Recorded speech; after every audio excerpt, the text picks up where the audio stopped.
Good evening, everyone. It's your co-host today, Meshif, along with.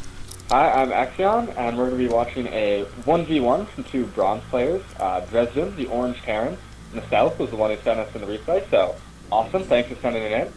And Deadman is going to be the red Protoss. And about this map, it is a novice map, but we're a channel for learning and we're a channel for having fun, so we're going to cast this game. It proves a few good points that some lower level players often make some mistakes, and we'll show what they are. But if you look there, out by the natural, there's two sets of destructible rocks, really preventing any sort of early rush based on the ground, because Desert Oasis is a pretty funky map, so as a beginner, it's definitely nice to have a little bit of that safety there. Yeah, as Axion said, it is the beginner map, so you do have those rocks. And kind of strange player right now. This is bronze level, of course, and you see Deadman. His first probe, his rally point's set to over here, so he doesn't even mind with his first probe. And then he throws down a 7 pylon and a 7 gateway, and this probe is really just sitting here doing nothing while you just warp in those units, and then you can go back to work. So pretty. And then now he's throwing down the simulator also, so pretty strange. I don't know if it's going to be the most efficient or most effective build from Deadman. Yeah, definitely at these lower levels, I think one of the best things to figure out is to take one build, learn it really well, learn the timings, and that can really help you get up and teach you kind of in a basic sense how to macro. And I think Deadman would really benefit from just making some more probes, getting that pylon out, and then around 9, the gateway around 12. And the double assimilator, he could definitely have not even thrown those down yet. He's not producing anything out of the gate. It really just looks like he has a good idea where he's going. He's just trying to do it at warp speed, and he's not going to have any semblance of an economy to support that. But if you take a look at Dresdam's base, what do you think's going on here with this barracks in the corner? Well, we do see the barracks being placed up there, and with the rocks here, maybe he's going to try to fly it down, so he can start making units and not have to shoot down those rocks. And also, we see the double refinery going up, and and now he's just pulling some more SCBs to the double gas, so he's fully getting as much gas as he can. So he's going to go some kind of gas-intensive build. Yeah, I think we're probably going to see Reapers, maybe into a factory, since this is after the patch, so the Reapers require the factory for the nitro boost. And I liked earlier in the comment, Deadman asked if he was going to good old 13 gate. For any of you saw, Celawera played a team game that I think Husky casted. Pretended like he's a pro, for you those of you who don't know. Pretended like he didn't know anything, asked how to play Protoss, and his ally said 13 gate, meaning gateway on 13. But instead, he just built 13 gateways, it was pretty entertaining. But it's not really here nor there, as it looks like one reef is halfway done. Yeah, and I'm really not sure what Deadman's trying to do here. He hadn't been producing probes consistently, and now he queues up all 5 slots in that nexus for probes, and that just chews resources that you don't need to be using. He's got a cybernetic core, he's not making anything. He threw down a second pylon and then canceled it.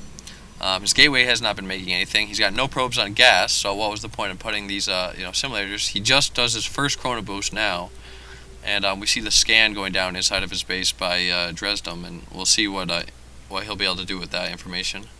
Yeah, and Dresdam's factory is halfway done as the second Reaper is about to pop out. And really, I'd like to reiterate what I said before. Had Deadman just gotten some more probes at the beginning, started producing out of this gateway instead of throwing up the 2 assimilators, he'd definitely be in a much better position right now. His economy would be a lot stronger. So as a newer player, which it looks like Deadman is, if something you want to focus on is getting your economy up and going, and you'll really be surprised that once you have a good economy, and you're not trying to do too much, how many units you're going to be able to get out at once. Oh, and it looks like while I'm talking, I'm missing this factory flying, so I wonder where we're going to see that factory going, Meshif. Yeah, it is moving out, looking like it's going towards the Deadman's base. We'll see what he does with that. But if we just pull up the income tab real quickly, you'll see that Dresdam is way ahead. He's got 24 harvesters compared to the 16 of Deadman. He's getting much more minerals and gas. Deadman's just finally getting gas, and he actually has 1 extra probe on his southern assimilator, where that's just kind of being wasted there. You only need really 3 probes per gas, and we see this factory flying right up here, and it is going to land right on this kind of the high ground in between this chasm or cavern. Yeah, and warp gate technology is being researched. It's about almost halfway done from Dresdam here, as well as some photon cannons going up at the front of his base, which I would say is. I mean, again, this is a symptom that I think you had, Meshif, especially when playing Brood Wars. Just desire to photon the crap out of the front of your base in order to get the sense of safety as a tank is coming out of Dresdam's factory over here. So we could be seeing some interesting play. Yeah, really interesting play. I like it by Dresdam to fly this factory up here, get the tank and research and siege tech at the same time. He's got plenty of gas saved up, so he's going to be able to crank out a few tanks, bring them right over here, and start bombarding Deadman's Nexus. But yeah, as you were saying, the photon cannons at the front, it is tempting to kind of, D up your base with a bunch of photon cannons, but considering that each is 150 minerals, how many do we got here? We've got 5 right here. So you've got, over, let's see, 750 minerals, can't do the math there. 750 minerals being spent right here, and, that's static defense. One of the first things that Axion and I worked on when we started playing StarCraft 2 was preventing static defense. You want to make an army. You have warp gate, technology. You have this one gateway. You should have some other gateways, and start making up an army that you can move around the map. These photon cannons are, protecting what? They're not protecting any buildings. They're protecting your choke. But then again, that's not going to matter if your enemy, drop ships over here, or does something like these tanks, or get some air over here, or the Reapers, exactly as we're seeing now. Yeah, definitely. And if he can actually Dresdam can move these tanks to the ledge and siege them, the Reapers will be able to get them sight. And it looks like right now Dresdam's warping in a Stalker, and or a Zealot, I'm sorry. What I meant to say is, had he warped in a Stalker, he would have been in a much better position. Because Reapers can with good micro, Reapers can just kite a Zealot all day long, and I would have liked to see a Stalker come in. And this is really the consequence of going for the static defense. I mean, I myself, when I first started playing StarCraft 2, I had very little experience in StarCraft 1, and I would really just kind of turtle up in some bunkers, they'd break that, and I wouldn't have any units, and then I wouldn't know what to do if some funky tactic happened, like these tanks just shelling my assimilator. Yeah, good placement here of the factory, using it to give those tanks vision, so they can finally see. Yeah, they can see just the 2 assimilators. I think part of the Cybernetics core will be in their range. So, but earlier when he had to push out with those 4 Reapers, he probably could have ended the game right there. I'm not sure why he pulled out. His Deadman only made 1 Zealot, and the Reapers can kite, melee units essentially indefinitely. And he had a few more Reapers right here. Let's see, and there they are. There's 3 more coming up. So how did he move them up there earlier? He picked out all the probes. The pylon placement here isn't the best. He could have sniped the 2 pylons, and Deadman really would not have been able to make any units. And then he could have sniped these last pylons. The photon cannons would be down, and it would definitely be GG. But it's looking pretty grim for Deadman as it is. And if you do notice, if you just take a look back at Dresdam's base throughout that attack, he was doing something great. He was building an expansion, and now he's flying it out during the attack. And that's really just great play. He's got a really awesome saturation at his base. He can easily just transfer some of those SCVs over there once that command center lands, and he's going to be in great position if this game were to go on longer. Although, it looks like right now this really clever tank placement. Although I would like to note, this will not work in the normal Desert Oasis, because this kind of ledge that the tanks are on does not extend out that far. It kind of cuts back much further, so you're not able to get the tanks in range.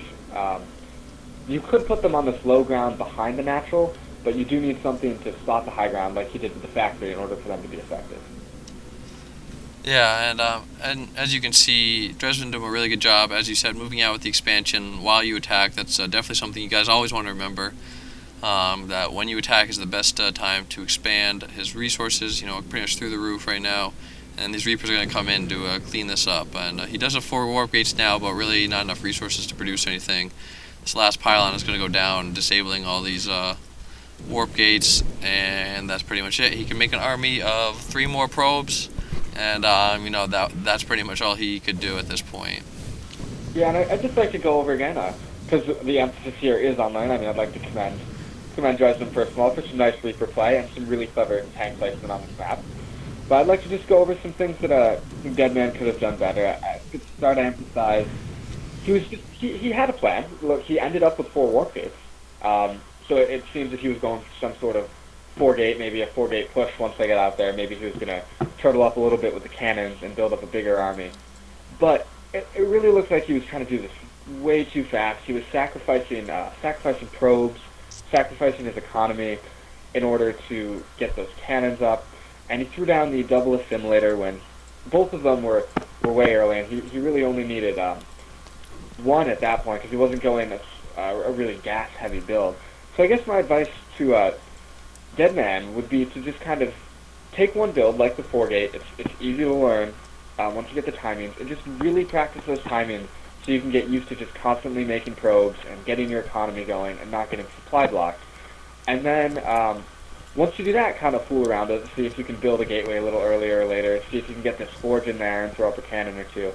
But I'd say right now, just work on the economy and definitely get some more probes so you can support the army that you're trying to make. Definitely. And yeah, so that's it for this cast. I hope you guys enjoyed it. If you do like our videos, don't forget to subscribe to our channel. The more people we get subscribing and sending us replays and watching our videos and giving us feedback, the better we can make it. And the better videos we can put out, and the more community involvement we can get. So we can get a pretty good base of people who are working with us and helping, and we're helping them to learn some of the builds and how to improve on their game. So yep, focus on improvement. Learning everything you can from the videos, remembering what you could have done better, what you could have done differently. Those what if scenarios. What would I have done if? And those will really improve your game. So keep watching, and we'll see you guys next time.